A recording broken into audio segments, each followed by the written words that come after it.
Bugün dağların dumanı aralandı, hoş geldin. Bugün dağların dumanı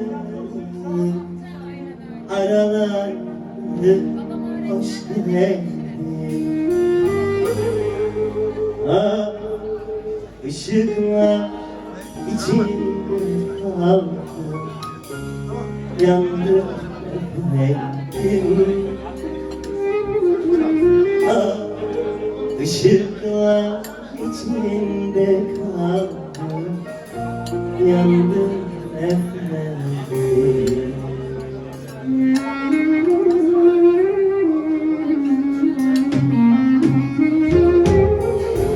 Sen bana yandın ol efendim.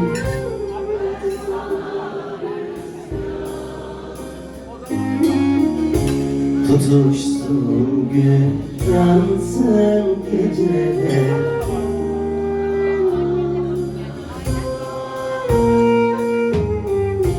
Sen bana geç geldin.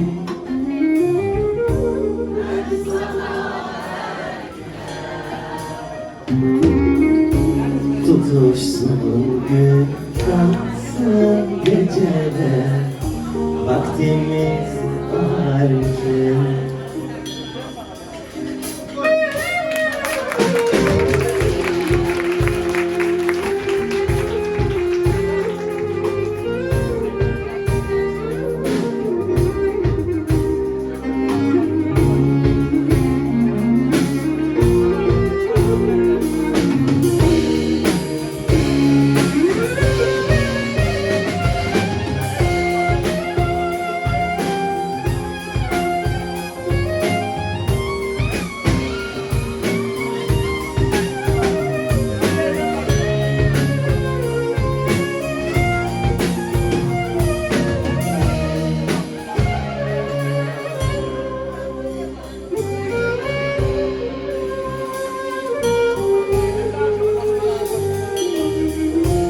bugün günlerden güzellik, sefa geldin, hoş geldin.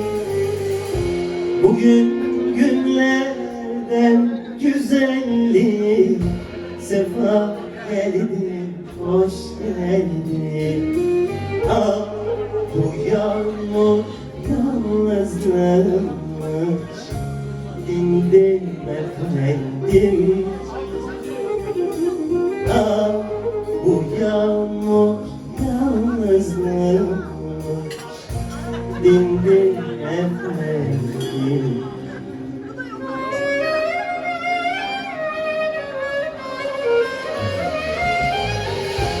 Sen bana yandın ol efendim, ben sana rüzgar.